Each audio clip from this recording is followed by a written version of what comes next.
Welcome back to Prospect Channels TV. My people, we don't come back again with another Bonga update too. Right now, I want to talk about some trending things when we say they happen for Nigeria. Nnamdi Kanu disagrees. Omotosho and Tinubu clash ahead of 10th October trial. This is really getting more interesting. Another storm is brewing in the political and legal battle over IPOB leader Nnamdi Kanu, with the October 10th Supreme Court trial just weeks away. Kanu has strongly disagreed with the latest moves from Justice Binta Inyako's court and the federal government's disagreement that now put him indirectly against Justice James Omotosho and even President Bola Ahmed Tinubu. Sources close to Kanu's legal team reveal that the IPOB leader is unhappy with the government's alleged plan to fast-track the trial without addressing what he sees as 5 critical conditions that must be met before any fair hearing can take place. These 5 key points include full compliance with the UN Working Group's ruling, calling for his unconditional release. Number 2, immediate end to military raids and arrests in the southeast during the trial period. Number 3, unrestricted access to his lawyers and medical care before and during the proceedings. Number 5, transparent handling of all courts filings and legal process to avoid last-minute surprise. Then number 5, an open court section with media allowed to cover every stage for public record.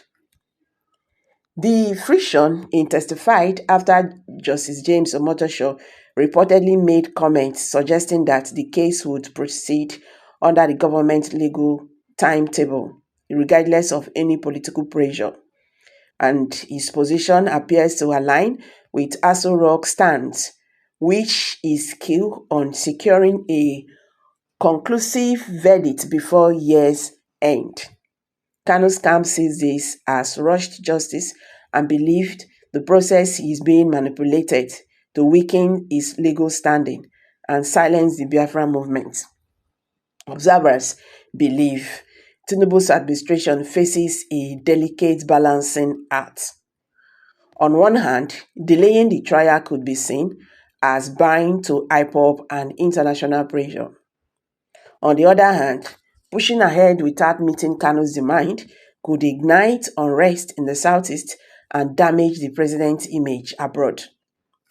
Diplomatic sources say foreign governments include the UK, US, the UN are quietly monitoring the situation.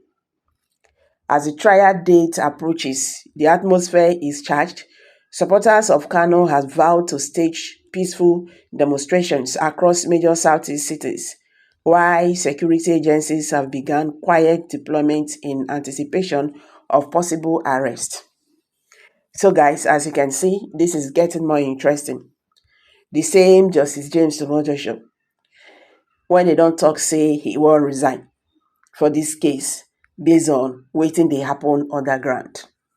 Meanwhile, the indigenous people of Biafra, IPOB, have said that no court in the common law world can try a case that is rooted on repealed laws, as it violates the principles of double jeopardy.